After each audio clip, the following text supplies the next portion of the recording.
the mothers need to be celebrated. And mothers today are celebrated in every form. When a mother becomes an entrepreneur, they're celebrated. When a mother or when a girl becomes an entrepreneur, she's celebrated. When a girl becomes an astronaut, she's celebrated. And I said humbly, saying my mom chose to become a homemaker, and a person who chooses to become a homemaker is equally as important per se. So in this entire context of empowering women, essentially the other choice, like I said, agency is important. Once we give them agency, and then beyond that, they are, I think, a smarter generation with a slightly complicated lingo, but in a better position to make most decisions. There is no doubt that technology is going to move really rapidly, and as it has in the last 25 years. And therefore, to be able for man to understand machine is imperative. And careers that we essentially grew up with, many of them today are obsolete. So therefore, what are the careers of the future, or at least what are the skills that a person who's currently in school and college should focus on, such that their careers remain AI proof? I mean, firstly, don't outsource your homework. Like, it'll make you dumber. Don't allow it for it to make you dumber. It's going to take a lot of like your creative thought if you allow it to, right? So I constantly try to practice creative writing because I realized like that entire muscle of my brain was not working. When we were growing up, right, when we were in school and all, wars were like a distant thought. It wasn't something that was threatening in the slightest, you know, and now it's like every few years there's something going on in some part where we're almost numb to it.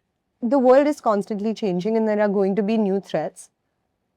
I can't tell you what the jobs of the future are, because if you told me 10 years ago that there's somebody who's going to be able to make money by selling content of what they're doing on a day-to-day basis on the internet, I would not have believed you. So I can't tell you but you have to prepare yourself to be like agile and nimble, right? Like, again, you have to have first principles thinking. You have to be able to constantly evolve, constantly learn. Like today, even my father-in-law, I would say he's probably one of the most well-versed on technology out of everybody that I know. And he's constantly learning. So he was born before there was the phone. Like he used to listen to the news on the radio.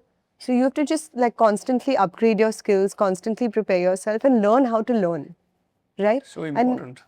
And don't compromise on the basics. So when you got the phone, did you stop learning how to read an analog clock? No, because there's value in understanding things spatially. There's value in understanding physics. There's value in understanding math. We understood the fundamentals of math before we did 2 plus 2 on a calculator, right?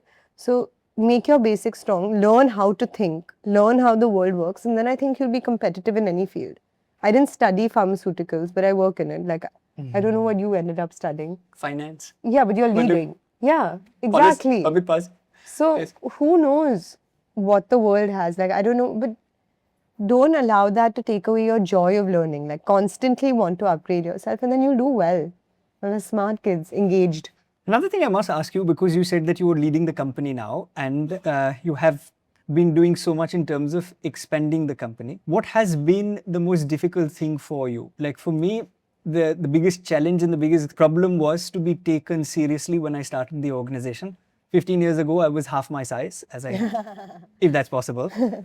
And at that juncture, to go to somebody and say that, you know, this is what we're trying to do, create leaders and they're going to think for the country, etc.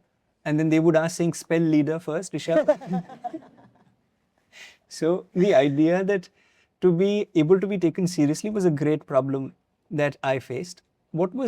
Was there anything, what was the most challenging thing that you faced in your tenure at the helm?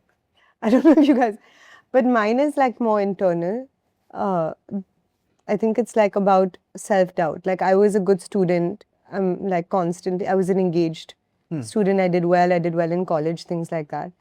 And when you're constantly excelling at things, you're always told you're going to do great things, you're going to do great things, you're going to do great things. And then when the time comes for you to actually do, you have such a fear of failure that you don't end up really acting on anything.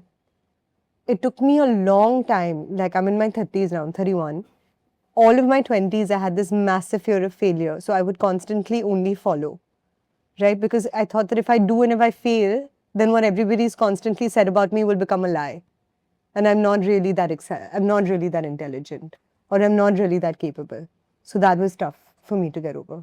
No, thank you for sharing this. Yeah. Because there's so much of pressure, especially now, on young people in order to succeed. Yeah. And you know, we have a summer internship that's going on at this juncture, and I was talking to some of the summer